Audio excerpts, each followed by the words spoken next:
So let's stand up together, let's fight for our rights, and let's make sure that every child gets quality education. Primeiro, ouvir a criança. Primeiro, ouvir o jovem. Valorizar mais o superior interesse da criança. Portugal continua obrigado a assegurar a todas as suas crianças o cumprimento dos seus direitos, a realização das suas expectativas. O meu projeto de vida são as crianças e o Instituto da Criança. No entanto, ainda há milhões de crianças que sofrem com a guerra, a pobreza, a discriminação e a doença. Para cada criança, todos os direitos. Olá, boa tarde. Eu sou o Bruno Barros e bem-vindos a mais um episódio do artigo 3º do Instituto de Apoio à Criança. O nosso convidado de hoje é o Inspetor-Chefe Ricardo Vieira, da Unidade Nacional de Combate ao Cybercrime e à Criminalidade Tecnológica da Polícia Judiciária, uma unidade especializada na prevenção, detenção e investigação de crimes praticados através da internet. Boa tarde, Ricardo. Obrigado por ter aceito o programa. Eu vou começar logo por falar aqui do último relatório do RASI, onde se falava, não é onde se falava, onde mencionavam o perigo da plataforma online, mas direcionada para o jogo online. Eu pergunto como é que a PJ consegue monitorizar tantos jogos se têm pessoas a jogar todos os dias lá, porque os jogos são fundamentais também para as crianças, para se divertirem também. Como é que vocês conseguem fazer a monitorização de tantos jogos que aparecem diariamente? Bom, a monitorização não é fácil. Temos pessoas que jogam, naturalmente já jogavam, a Polícia Judiciária tem uma base de recrutamento muito sólida, o que quer dizer que temos inspectores muito jovens que ainda estão na altura de serem gamers. Okay. Eu próprio também fiz esse percurso, também joguei, jogo menos agora, força das funções, mas com o conhecimento que temos de como funcionam estas plataformas de jogo, facilita-nos muito, porque muitas das vezes temos os nossos próprios inspectores que são jogadores e que sabem como funcionam estes mecanismos de comunicação nas plataformas de jogo. Parte do conhecimento vem também das vítimas. As vítimas apresentam-nos novos jogos, novas plataformas de jogo, com as suas condicionantes, com os seus pequenos detalhes de comunicação interno da própria aplicação e também nos vão explicando isso. Depois cabe-nos a nós, faz parte do trabalho de investigador é ir à procura de respostas e sim, efetivamente temos pessoas a jogar, não à procura diretamente, ou seja, de forma preventiva, de quem está a tentar aliciar os jovens, porque estas plataformas, e é bom que o público em geral saiba que estas plataformas são monitorizadas pelos próprios detentores dos direitos, as empresas que desenvolvem estes jogos, e que sempre que existe um comportamento considerado incorreto, eles enviam essas informações para cada um dos países espalhados por todo o mundo e obviamente Portugal faz parte desse lote de países. Mas há uma radicalização de jovens no jogo online, mais do que era suposto haver. Não era suposto haver em lado nenhum, na verdade, mas as salas de chat do próprio jogo são formas de comunicação mais direta para recrutar para o que quer que seja meio extremado, vá. Sim, infelizmente, e temos algumas situações que tiveram em investigação na Polícia Judiciária de jovens que se radicalizaram e que utilizavam plataformas não de jogo, mas muitas das vezes de streaming dos jogos. É muito difícil falar... Por Twitch? Sim.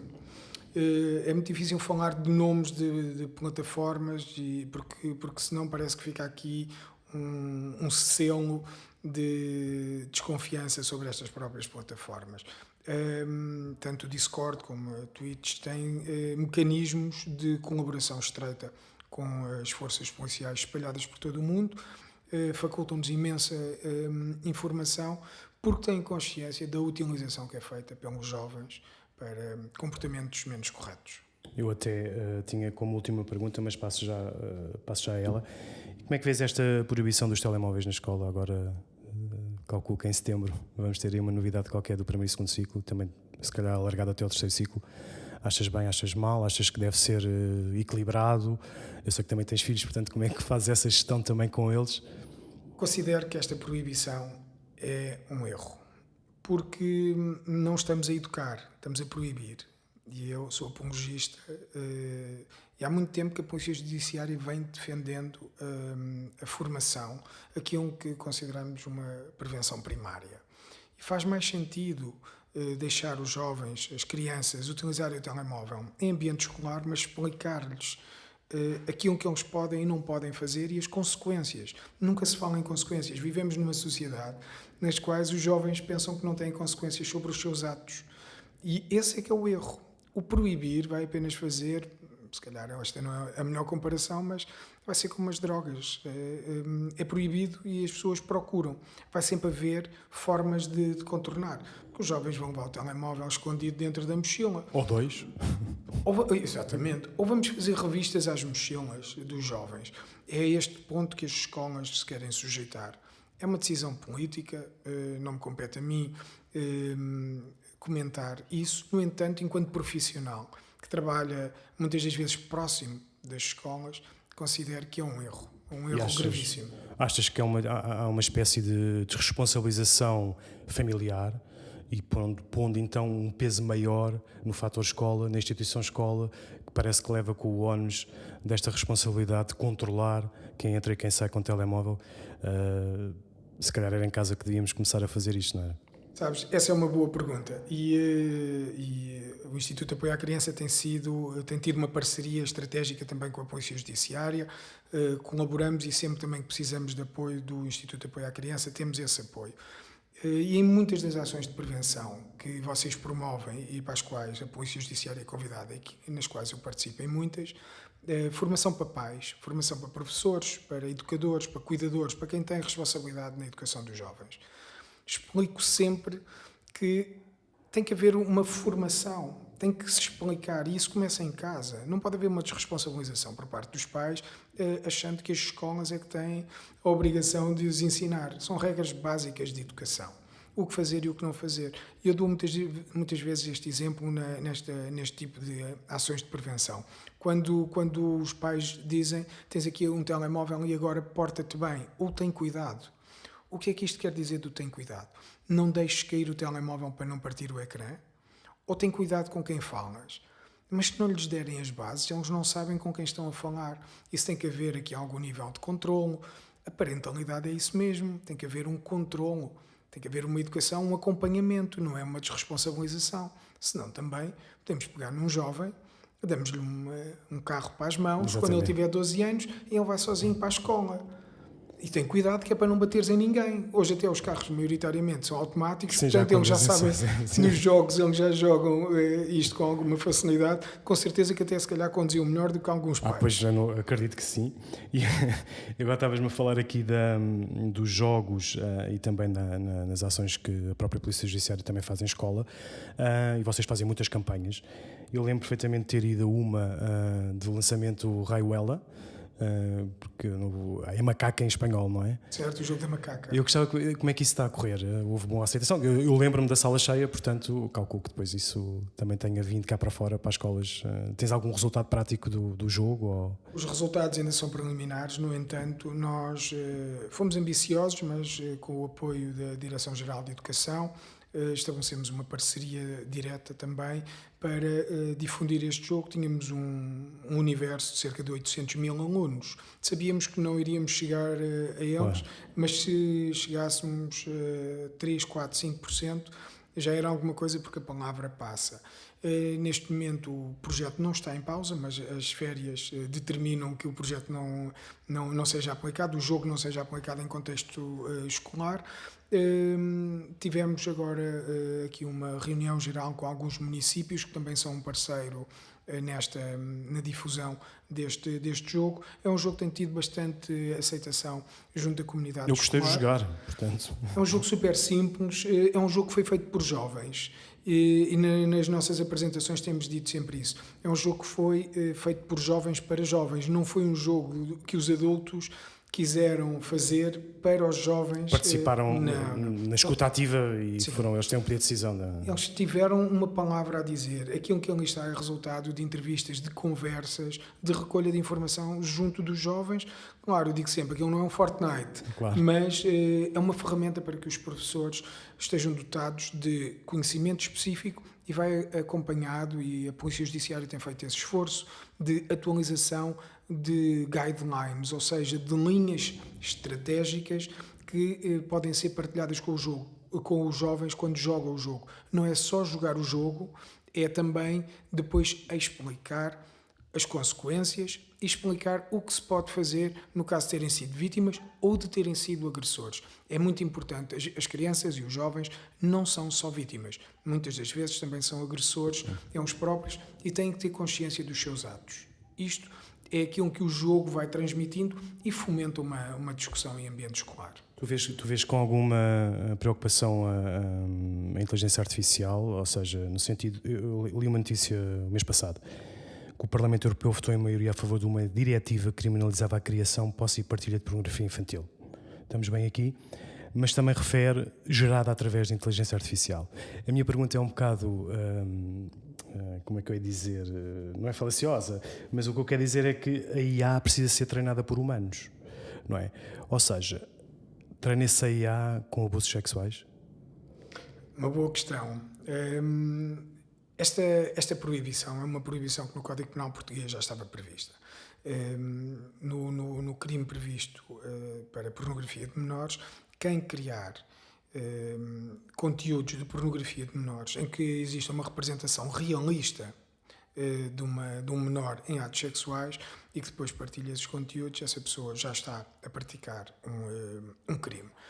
É claro que o que aconteceu foi, eu trabalho nesta área há 15 anos, os primórdios da representação realista, da criação de conteúdos de pornografia de menores, simulando e representando jovens, eram coisas muito básicas. Feitas no Paint ainda, não estou a brincar. Não, mas eram quase, ou seja, era alguém que era um pouco mais hábil na utilização de ferramentas como o Photoshop, que depois modificava fotografias, fazia montagens e conseguia criar este tipo de conteúdos. Hoje temos aplicações que não são reguladas e daí esta proibição não ser uma proibição que não vai ter um efeito efetivo. Porquê? Porque estamos a falar de aplicações que não estão nos mercados dos telemóveis, nos mercados normais da Google e da Apple, mas que estão em sites em que as pessoas acedem a esses sites, às vezes com o pagamento de 99 cêntimos ou 99 dólares, 99 cêntimos de dólar, sim. conseguem gerar 5, 10 imagens. Através de um prompt bem elaborado. A questão é essa, é que tu tens que treinar, tens que fazer um bom prompt, mas é chato quando a minha premissa de pensamento seja de fazer um prompt para abusos sexuais, ou seja, vais aqui, agora chego ao ChatGPT, não é? E digo assim, olha, cria uma imagem de abuso sexual de menores. Quer dizer, algo está errado aqui, não é? É verdade, mas o utilizador procura os buracos que existem na tecnologia, e a tecnologia tem alimentado este mercado, e a inteligência artificial encontra-se neste momento no topo das preocupações, porque é muito fácil gerar uma imagem de uma criança despida. Não no ChatGPT, nem nas outras grandes plataformas que são controladas e que não querem uma má publicidade, mas todas as outras, que são pequenas plataformas que foram treinadas com modelos existentes, ou seja, com imagens reais de abuso sexual de menores, esses sites vão crescendo e lá está. Com um pagamento, às vezes, em criptoativos, o convencional, ou mais conhecido em bitcoins, difícil de investigar. Rastrear, claro. É muito fácil para eles hoje criarem essas imagens. E difícil para nós, depois de... Na detecção, não é? Sim. E por falar nisso, como é que vocês vocês cooperam com organismos internacionais? Como é que isso funciona? Imaginemos o seguinte cenário. Alguém em Portugal cometeu ou partilhou uma imagem X ou Y, mas vocês não conseguem rastreá-la em solo português. Vocês falam com a Interpol, como é que isso funciona? Só para ter uma ideia de como é que... Os mecanismos de cooperação internacional, por exemplo, tudo o que é feito através das redes sociais é reportado, se for ilícito. Vamos pegar no exemplo de fotografias ou vídeos de menores despidos, de pornografia de menores. Esses ficheiros, a ser feito o upload ou a serem enviados para outros utilizadores, vão gerar alertas automáticos nas próprias redes sociais que centralizam normalmente esta informação numa instituição norte-americana que depois partilha com todos os países do mundo, novamente, na qual Portugal está incluído. E por isso nós recebemos estas informações, são informações diárias, o volume de informação tem crescido, o que significa que o crime também tem crescido, este crime de pornografia de menores. As pessoas mais cedo ou mais tarde serão chamadas à justiça. Isso é uma certeza. E para todos aqueles que nos ouvem e que utilizam as redes sociais, em caso de dúvida, todas aquelas fotografias que recebem nos grupos não as devem de partilhar. Se forem de menores, não as partilhem porque estão a cometer um crime. E a denúncia aí também é importante, não é? É importante denunciar, é importante dar conhecimento às autoridades, é importante até denunciar na própria rede social e a rede social acaba por fazer chegar essa informação às polícias de uma forma que nos permite iniciar uma investigação. Isso acontece todos os dias. É a forma normal que temos de receber essa notícia. Depois mais uma notícia que eu li. Há sempre este confronto entre a privacidade e a liberdade. Porque é sempre muito difícil o que é isto da privacidade de dados. Até que ponto é que tu podes ou não aceder à minha privacidade dentro de um telemóvel, dentro de qualquer coisa que seja. E depois vi há pouco tempo a Austrália, através da Agence Technology, irá apresentar um estudo até ao final deste ano em que garante ter criado um software de detecção facial capaz de identificar com 85% de eficácia os rostos das crianças, com um erro de cerca de 18%. Pergunto que avanços estão a ser feitos em Portugal nestas matérias, no sentido em que é muito difícil, nós já falámos muitas vezes nisto, e a Polícia Judiciária também, e eu também, e o IAC também, como é que se calcula a idade da pessoa que está do outro lado do ecrã? Eu fiquei muito fascinado com isto, porque 85%, talvez até, não sei se é uma leitura de íris ou mesmo só do reconhecimento facial, com 18 meses de erro no respectivo cálculo, não é? Isto significa que uma pessoa com 17 anos, ou 18 ou 19, tem ali um pouco de margem para errar, um ano e meio. Vá.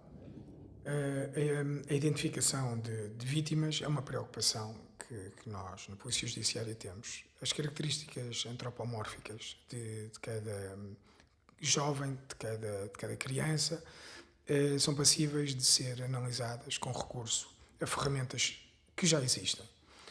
Portugal e na Europa, de forma geral, não estamos a utilizar esse tipo de ferramentas porque colidem com a questão que bem falaste da privacidade. Há que distinguir aqui aquilo que é a privacidade daquilo que é a liberdade e a impunidade para cometer um crime. Eu sou a favor, obviamente, da privacidade, mas também sou a favor de quem não deve, não teme. E as pessoas hoje em dia escutam-se muito nas questões da privacidade, defendendo eu tenho direito à minha privacidade. E na polícia nós confrontamos-nos com isto, quando notificamos alguém, quando ligamos a alguém, quando pedimos a alguém um endereço de e-mail para lhe enviar uma notificação e a pessoa nos nega isso e nos diz não, desculpe lá, mas não, mande-me por correio, que depois não querem ir levantar aos correios, todas estas questões. Mas defendem-se, utilizam sempre esta defesa da privacidade. Mas também são os primeiros, quando precisam que lhe entreguem um eletrodoméstico em casa, fornecem todos os dados e até dizem o horário de trabalho e olha, se eu não tiver, eu trabalho em tal sítio, passo lá. Até deixa a chave debaixo do tapete se você quiser. Portanto, a privacidade é só para aquilo que convém. Nesta questão, novamente, da privacidade e das redes sociais, as pessoas publicam tudo nas redes sociais.